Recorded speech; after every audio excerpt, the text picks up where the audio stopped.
Hi and welcome back to my channel. Today I can share a junk art journal spread with you.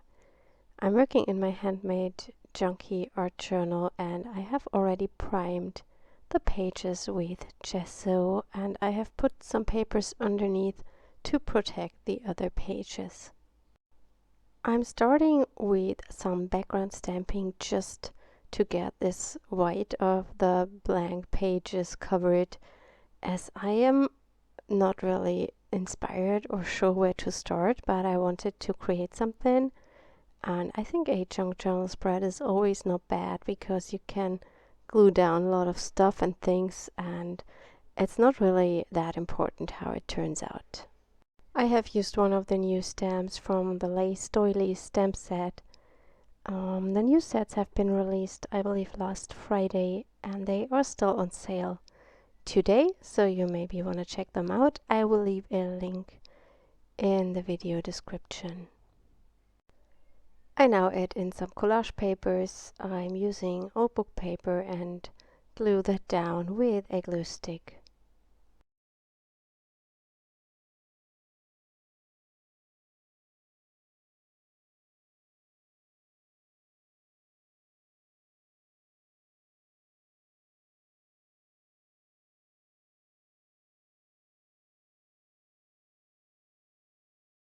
I had a look through my jelly prints and picked one that I really liked from the colors that it has, and I just make some pieces out of it and adhere them to the page as well.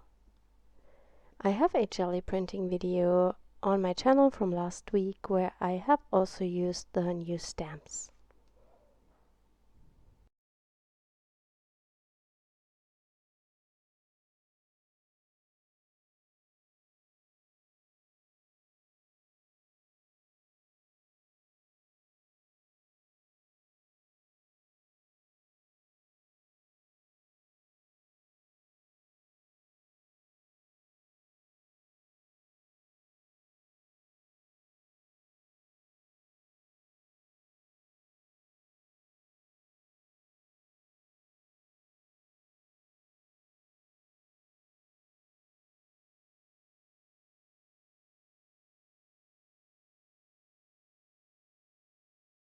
I wanted to use some of this paper pad. It's from my daughter from the primary school, and it's been a long time I found that one, and I have already used it a lot in my collages.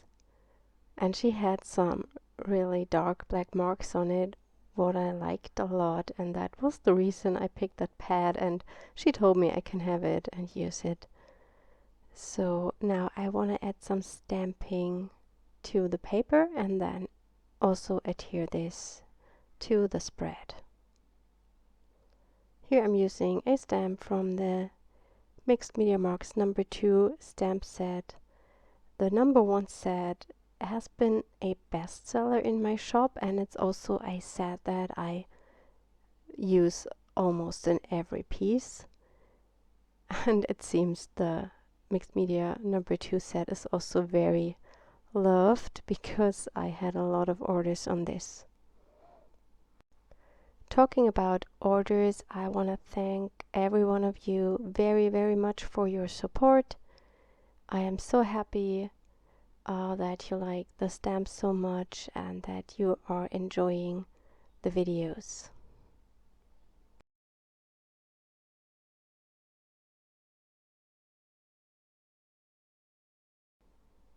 I quickly cut out these shapes. I believe one or two of them I will only tear out. I am not sure. It's been, I believe, 2 weeks that I have made the spread, so I can't remember every detail.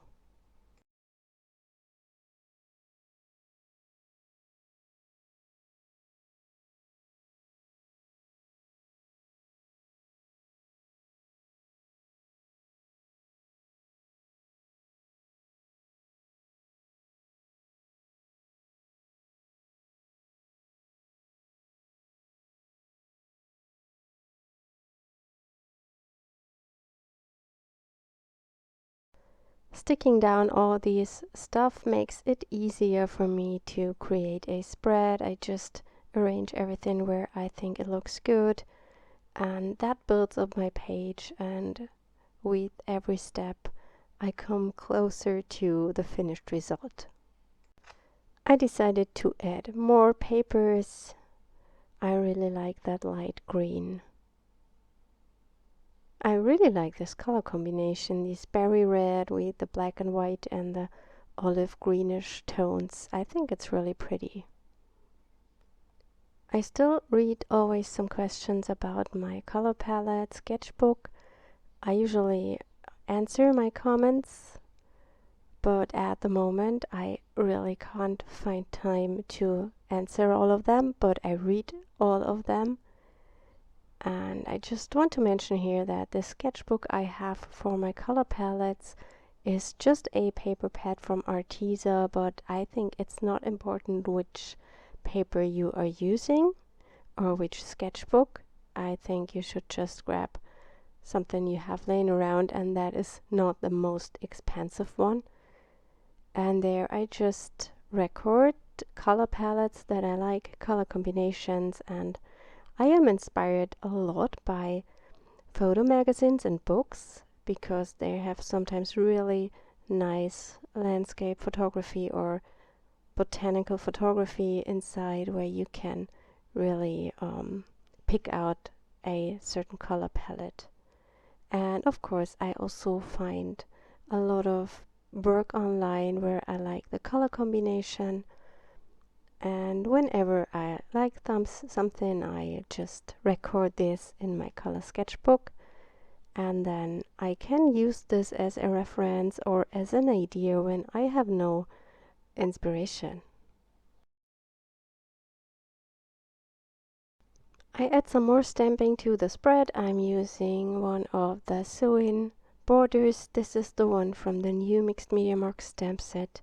There are two others on the first Mixed Media Marks stamp set, and as I also like these so much, I wanted to have one more, and this one was ready to go for the first stamp set, but there was no room for it on the plate, so I just kept this for another set. The number stamp is one of my go-to stamps. I use it in almost every piece I'm doing.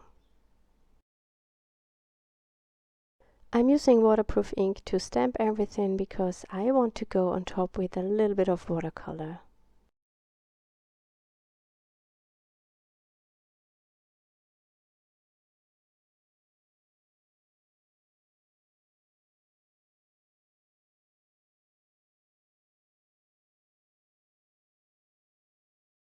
This became such a messy background now that I want to cover up some areas with gesso. This gives it more dimension and more texture and brings back in some white space. I always find it easier to make the white space afterwards and not leave it white right at the beginning, because it's hard for me to decide which one should be white, which area and which not, and I feel it's easier when the composition is almost done. Here I'm using a silicone brush. I usually use a dough scraper that is used in the kitchen, but my online art supply store where I buy most of my stuff has a house brand, and they released these silicone brushes at a very good price point, and so I decided to buy a smaller one because the dough scraper is a little bit wider.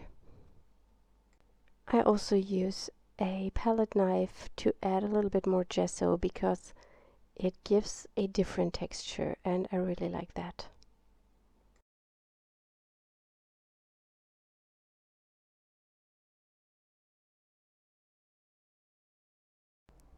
I let the gesso dry, and in the meantime I have colored in some of the Sketchy Flowers. It's the number 3 stamp set. I already have 2 of them from the last stamp release. I really like to use those in these junky art journals. Before I had these stamps, I always adhered my loose flowers. I had a time where I loved to paint loose watercolor flowers, not the mixed media ones. I did a while ago more traditional loose watercolor flowers, and I learned a lot on Skillshare. There are so many great classes, and I really like the watercolor classes especially. Here I'm just adhering the flowers with normal wet glue.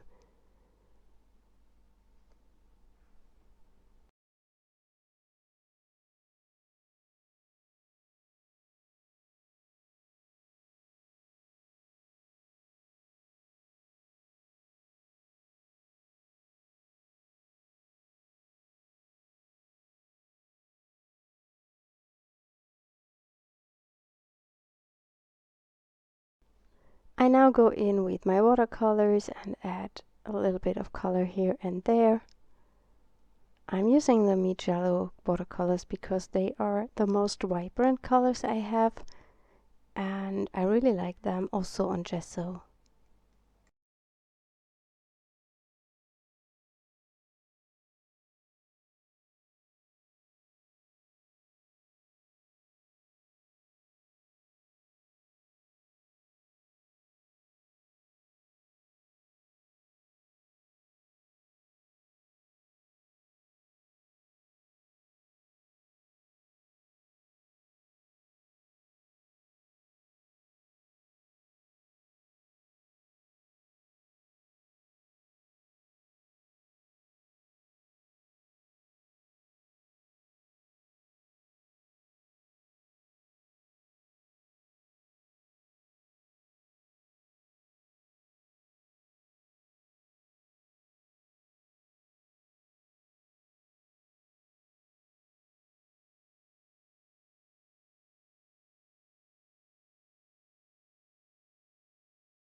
I will let this dry now, and when the watercolors are dry I will add some splatters and also a sentiment. I hope you enjoyed today's video, and I hope we will see us next time. Have a wonderful weekend. Bye!